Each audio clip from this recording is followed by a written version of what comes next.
முனிவர்கள் தேவர்கள் என கூடியிருக்கும் சபையில் பூலோகத்தில் பொய்யே புகழாத யாரேனும் ஒருவர் உடலோ என கேள்வி எழும் காட்சி.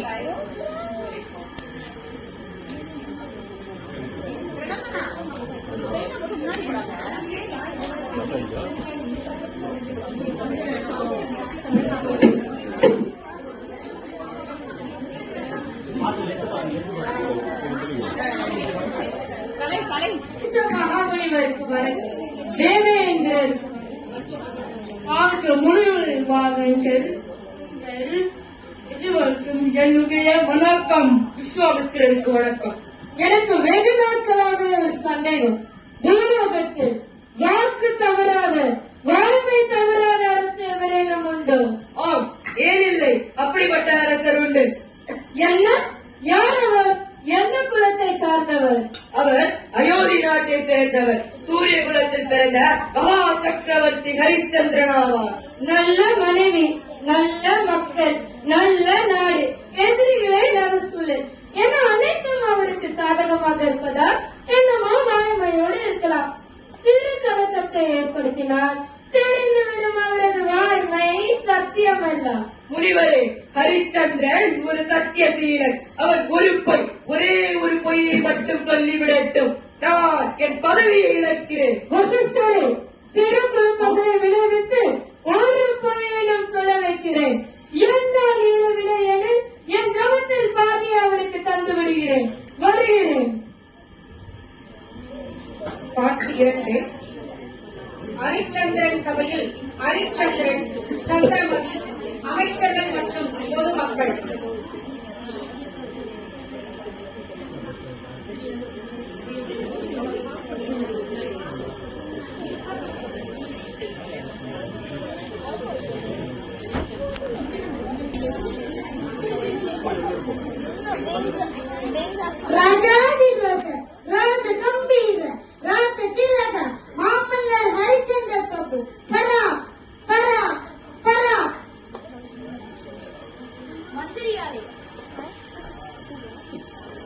மந்திரியாரே, நாட்டில் மும்மாரி மழை பொழிகிறதா? அரசே, தங்களின் சத்தியம் தவறாத ஆட்சியில் சான்றோருக்கு ஒரு மலை, நித்திய பூஜைக்கு ஒரு மலை, கற்புடைய பெண்களுக்கு ஒரு மலை என மாதம் மும்மாரி பொழிகிறது அரசே. மிக்க மகிழ்ச்சி. அரசே, கருப்பாருக்கு விஸ்வாமித்திரர் வருகை தருகிறார். வரச் சொல்.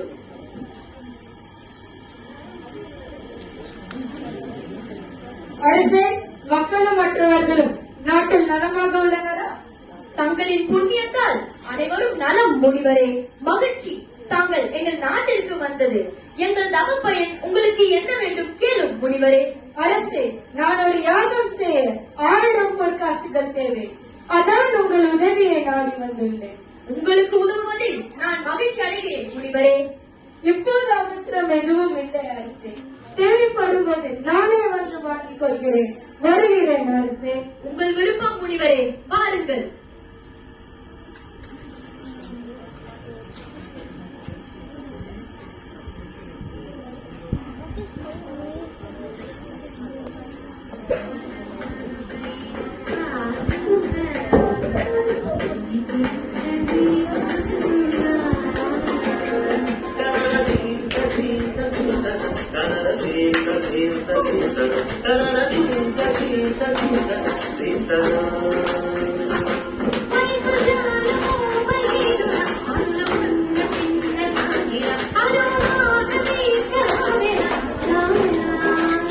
நிறுத்துங்கள் உங்கள் ஆட்டத்தை. எங்கு வந்து என்ன ஆட்டம் இது மாதர்களே? முதலில் இங்கிருந்து வெளியேறுங்கள். அடடா, காண கிடைக்காத கண்கொள்ளா காட்சி. மன்னா, நீதி தவறாத மன்னா. நடனத்தை ரசித்த நீரே இவர்களுக்கு வாழ்க்கை போடும்.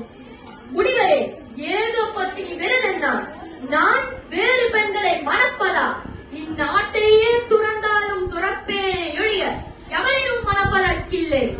அரசு நம்மை கைவிட மாட்டார் என்னை நம்பி வந்தவர்களே பொம்பால் ஏற்க முடியவில்லையாமே. நீ இந்த நாட்டை விட்டு வெளியேறுவதா உத்தமம் மன்னா. உங்கள் ஆசீர்வாதத்துடன் இந்நாட்டை விட்டு வெளியேறுகிறேன். காட்சி 3.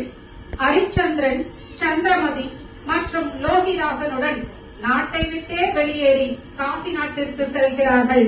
பின்தொடர்ந்த விஸ்வாமித்திரர், நில். முனிவரே, என்ன இவ்வளவு தூரம்? வேறொன்றும் இல்லை. நீ எனக்கு தருவதாக சொன்ன 1000 பொற்காசுகளை பெற்று செல்லலாம் என்ன வந்துள்ளேன்.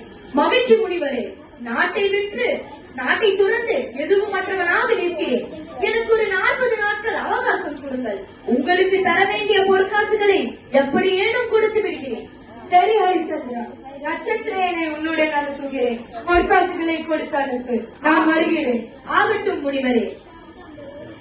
ஒருவேளை உணவிற்கு கூட வழி இல்லை. எப்படி 1000 பொற்காசுகளை கொடுக்க போகிறேன்? நம்மை விற்றால் மட்டுமே கொடுத்த வாக்கை காப்பாற்றலாம். சந்தையில் எங்களை விற்கிறோம். விருப்பம் உள்ளவங்க வாங்கிக் கொள்ளலாம்.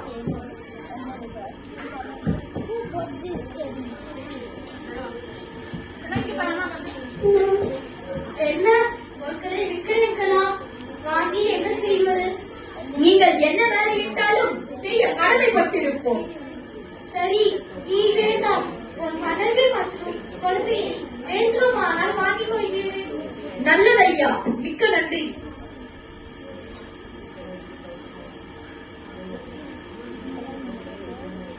நட்சத்திரையா, இந்த பொற்காசுகளை பெற்றுக்கொள். என்னை விட்டு மீதி பொற்காசுகளை தந்து விடுகிறேன். காட்சி 4. சில காலம் சுற்றித் திரிந்து கடைசியாக சுடுகாட்டில் வீரமாக என்பவரிடம் வெட்டியான் வேலைக்காக ஹரிச்சந்திரன் தன்னை விற்றுக் கொள்கிறான். நட்சத்திரையா, நான் தர வேண்டிய 1000 பொற்காசுகளை பெற்றுக்கொண்டு விஸ்வாமித்திரரிடம் கொடுத்து விட்டு என் நன்றியையும் தெரிவித்து விடு. அப்படி சொல்கிறேன் ஹரிச்சந்திரா, உங்கள் நேர்மைக்கு நீங்கள் நன்றாயிருப்பீர்கள். காட்சி 5. விறகு பொறுக்கி வரச் சென்ற இடத்தில் லோகிதாசன் பாம்பு கடித்து மரணிக்கிறான். அவனை தூக்கிக் கொண்டு சந்திரமதி சுடுகாடு செல்லும் காட்சி.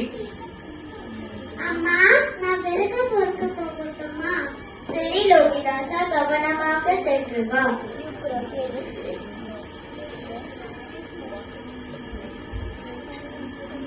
சந்திரமதி,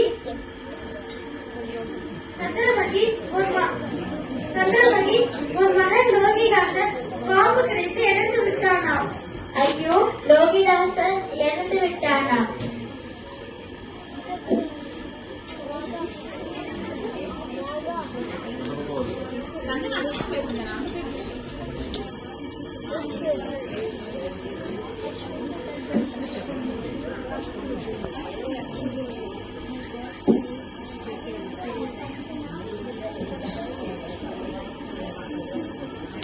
ஐயா, என் அன்பு மகனை அடக்கம் செய்ய உதவுங்கள். உடலை எரிக்க கூலியும் படியரிசி மற்றும் ஒரு மழ துண்டும் கொடுத்தால் மட்டுமே எரிக்க முடியும். என்னிடம் பணம் ஏதுமில்லையே ஐயா. யாரிடம் நடிக்கிறாய்? கழுத்தில் தங்க தாலி அணிந்திருக்கிறாய், பணம் இல்லையா? உங்கள் கண்களுக்கு என் தாலி தெரிகின்றதா? அப்போது நீங்கள் ஹரிச்சந்திரா. சந்திரமதி, இது நம் லோகிதாசனா? ஐயோ, நமக்கு ஏன் இந்த சோதனை? சரி, நடந்தது நடந்து விட்டது. மகனை அடக்கம் செய்ய முதலில் கவனிப்போம். எனக்கு சேர வேண்டிய படியரிசியோ துண்டோ வேண்டாம். முதலாளிக்கு சேர வேண்டிய கூலியை கால்கட்ட ஐயரிடம் பெற்றுவா சந்திரமதி. காட்சி 6.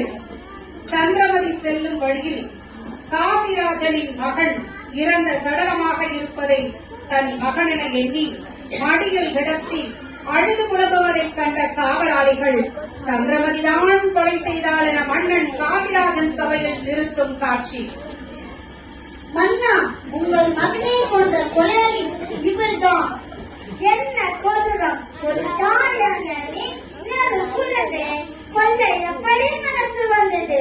இவரை சுடுகாட்டுக்கு இழுத்து சென்று தலையை கொண்டு மரண தண்டனை நிறைவேற்றுங்கள். அப்படியே ஆகட்டும் ஐயா.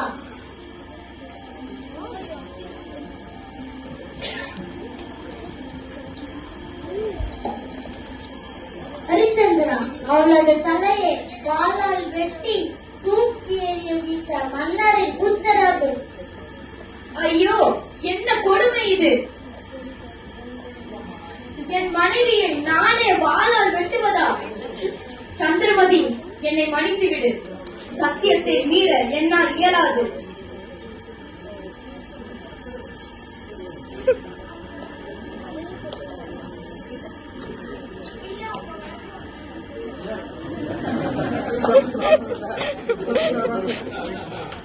ஹரிச்சந்திரா, நில். இப்பொழுதாவது நாட்டை கொடுக்க நான் வாக்கு கொடுக்கவில்லை என்று சொல். உன் நாட்டை உனக்கே தருகிறேன். எனக்காக சத்தியத்திலிருந்து தவறாதீர்கள். தாமரை தலையை வெட்டுங்கள். காட்சி 7. ஹரிச்சந்திரனின் சத்தியம் தவறாமையை உணர்ந்த தேவேந்திரன், விஸ்வாமித்திரர், வசிஷ்டர் அனைவரும் சாட்சி தருகின்றனர்.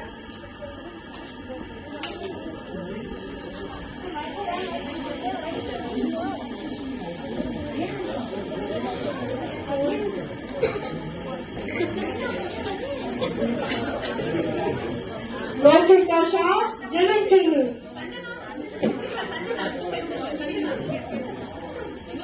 ஹரிச்சந்திரா, நான் என் தோல்வியை ஒப்புக்கொள்கிறேன். உண்மையை மட்டும் பேசுவது என்பது மிகவும் கடினம். என் தவத்தில் பாதியை பயன்படுத்தி நிறந்த ஒன்றாதித்ய உன்னுடைமை தருகிறேன். முடிவு. ஹரிச்சந்திரன் தனது மனைவி மற்றும் மகனுடன் அயோத்தி நாட்டை வாய்மையோடு சீரும் சிறப்புமாக ஆட்சி செய்து வருகிறார்.